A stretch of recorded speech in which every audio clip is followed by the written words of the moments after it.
Hello मेरे प्यारे बच्चों, आप सभी का अंकित एकेडमी में बहुत बहुत स्वागत है। बच्चों, आज हम सभी आपके क्लास 10th मैथ का चैप्टर नंबर 7.1 सीखने वाले हैं, ठीक है, जिसका नाम है निर्देशांक ज्यामिति। निर्देशांक ज्यामिति आपके बोर्ड एग्जाम में बहुत ही हेल्पफुल काम करने वाला है। बहुत अच्छा मार्क्स गेन कर सकते हैं आप इस चैप्टर से, और बहुत आसान भी होता है। अगर आप ध्यानपूर्वक पूरा क्लास अंत तक देख लेंगे तो आपको बहुत अच्छे से समझ में आ जाएगा, ठीक है। आप लोगों ने कक्षा 9 में कुछ चीज़ें सीखी हैं, क्या कि इसमें भुज क्या होता है, किस चतुर्थांश में है, इन सब चीज़ों को एक बार मैं रिवीजन कराता हूँ सबसे पहले, ठीक है। सबसे पहले मैंने बना दिया आपका कोऑर्डिनेट सिस्टम, ठीक है। ये होता है यक्स, ये होता है यक्स डैश, ये होता है वाई, ये होता है वाई डैश, ठीक है। इसे ये आपका हो गया ओरिजिन पॉइंट, ठीक है, मूल बिंदु। मूल बिंदु से दाहिने साइड जो भी चीज़ें होती हैं वो पॉजिटिव इंटीजर्स होती हैं, ठीक है। इस साइड नेगेटिव इंटीजर्स, मतलब -इन्फिनिटी टू +इन्फिनिटी, जो आप पढ़ते आए हैं अभी तक, ठीक है। इधर भी यहाँ होता है +इन्फिनिटी, यहाँ नीचे होता है -इन्फिनिटी। ध्यान दीजिए, अगर आपको कोई बोल दे कि -2, 5 किस चतुर्थांश में है, तो आप लोग क्या ध्यान में रखेंगे? आप लोग को मैं सिखाने की कोशिश कर रहा हूँ, सिर्फ एक क्वेश्चन से आप सारा का सारा सीख जाएंगे। ध्यान दीजिए, ये आगे वाला जो होता है एक्स एक्सिस को दर्शाता है, पीछे वाला जो होता है वैल्यू वो वाई एक्सिस को दर्शाता है, -2।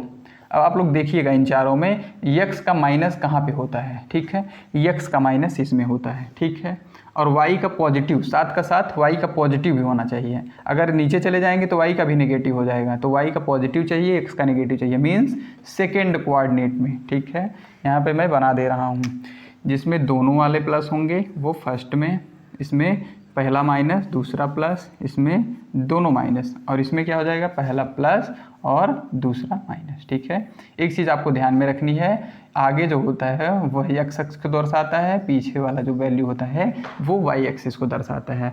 और एक्स एक्सिस पे जितना लेंथ होता है, जैसे मान लीजिए आपको यहाँ पे कोई वैल्यू है 2,3, ठीक है, 2 मान लीजिए नीचे से यहाँ कहीं आएगा, 3 कहाँ यहाँ पे कहीं आएगा, तो हो गया 2,3। अगर आपसे कोई पूछते कि भुज बताइए क्या होगा, तो भुज एक्स एक्सिस वाला जो होता है वो होता है भुज बराबर कितना हो जाएगा, 2, और कोटि बराबर क्या हो जाएगा, 3, ठीक है। ये बहुत ही इंपॉर्टेंट क्वेश्चन है, ठीक है, बेसिक कॉन्सेप्ट पे आधारित है, और बार बार पूछता है कि किस चतुर्थांश में पड़ेगा, और भुज है या कोटि है, इन सब चीज़ों के बारे में मैंने डिस्कस कर दिया। अब जब आता है क्लास 10th में आपका, तो आपको 2 कोऑर्डिनेट्स दिए रहेंगे, उसमें आपको उसके बीच की दूरी फाइंड करनी है, ठीक है। चलते हैं आगे की तरफ। यहाँ पे मैंने आपके क्वेश्चन नंबर फर्स्ट में 2 क्वेश्चन ले रखा है, पहला और तीसरा। सेकंड क्वेश्चन आप लोग खुद ट्राई करेंगे। अगर ये दोनों आप ध्यानपूर्वक देख लेंगे तो कोई भी क्वेश्चन इस टाइप का आ जाएगा तो आप लगा लेंगे, ठीक है। बहुत सारा क्वेश्चन इस टाइप का दिया हुआ है, ठीक है। इसको सॉल्व करने के लिए एक फॉर्मूले की ज़रूरत पड़ेगी। फॉर्मूला क्या है दूरी निकालने का, √में x2 - x1 का whole square plus y2 - y1 का होल स्क्वायर, ठीक है। इस तरीके से आप लोग इस फॉर्मूले को याद में रखेंगे। ये होता है दूरी का फार्मूला, किन्हीं 2 निर्देशांक बिंदुओं के बीच की दूरी का, ठीक है। अब एक चीज़ और ध्यान में रखना है, ये फॉर्मूला तो आप लोग याद कर लिए।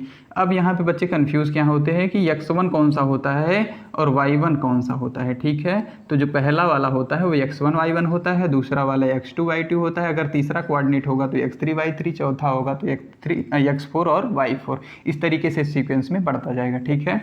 चलिए, यहाँ पे x2 की वैल्यू कितनी है आप देख के बता सकते हैं। x2 की वैल्यू यहाँ पे 4 है, तो 4 में से माइनस कितना करेंगे, x1 यानी 2, 4 - 2 का अब स्क्वायर कर देंगे, ठीक है, प्लस y2 1 - 3 का स्क्वायर कर देंगे, ठीक है। इस तरीके से जब आप कर लिए तब बेसिक कैलकुलेशन है, आप आसानी से कर सकते हैं। 4 में से 2 घटाएंगे तो 2 आएगा, 2 का स्क्वायर कर देंगे, ठीक है। 1 में से 3 घटाएंगे तो -2 आएगा, अब इसको स्क्वायर कर देंगे, ठीक है। अगर स्क्वायर करने पे वैल्यू पॉजिटिव हो चाहे नेगेटिव हो, हमेशा पॉजिटिव आएगा। यहाँ भी 4 आएगा प्लस 4 आएगा, कितना हो गया, 8 हो गया। अब √में 8 की वैल्यू क्या हो जाएगी, 2 × 2 × 2, तो एक 2 बाहर निकल गया, तो 2√2 जो होगा इसका आंसर हो गया। 2 करनी में 2 इसका आंसर निकल करके आ गया, ठीक है। चलिए क्वेश्चन नंबर इसके सेकंड की तरफ चलते हैं। यहाँ भी आप लोग देख के बताइएगा कि x1 y1 और x2 y2 क्या है। x2 आपका जो है -a है, -a फिर माइनस ए, ठीक है। माइनस ये किस टाइम के लगा है, फॉर्मूले वाला माइनस है, ठीक है। और ये माइनस जो है कोऑर्डिनेट वाला माइनस है, ठीक है। ध्यान में रखना है, फॉर्मूले का माइनस भी और कोऑर्डिनेट का भी माइनस अगर ध्यानपूर्वक नहीं रखेंगे तो आपका पूरा गड़बड़ हो जाएगा, ठीक है। प्लस यहाँ पे है माइनस बी, अब इसका स्क्वायर कर देंगे। यहाँ पे हो जाएगा अंडर रूट में -2a का होल स्क्वायर, ठीक है। यहाँ हो जाएगा -2b का होल स्क्वायर, ठीक है। इतना काम हो गया। इसके बाद क्या हो जाएगा, जब आप इसका स्क्वायर करेंगे तो ब्रैकेट के अंदर जितनी भी चीज़ें होती हैं सबका स्क्वायर होगा, अगर होल पावर लगा है तो, ठीक है। यहाँ पे हो जाएगा आपका 4a स्क्वायर, ठीक है। बच्चे गलती क्या करते हैं, 2 का नहीं करेंगे, a का कर देंगे, या 2 का करके a का नहीं करेंगे। ये सब गलती नहीं करनी है। होल स्क्वायर का मतलब यही होता है, ठीक है। प्लस 4b स्क्वायर, ठीक है। इसके बाद क्या होगा, अब आप लोग 4 कॉमन करके a square plus b square को एक साथ रख सकते हैं, ठीक है। इसके बाद आपका जो 4 है इसको लिख सकते हैं 2√2 और वर्गमूल निकाल सकते हैं, तो हो जाएगा आपका 2 बाहर हो गया, अंडर रूट में ये बेचारा रह जाएगा, ठीक है। तो इस तरीके से आपके इस वाले क्वेश्चन का आंसर ये वाला हो जाएगा, ठीक है। कितना, 2 × रूट में a स्क्वायर प्लस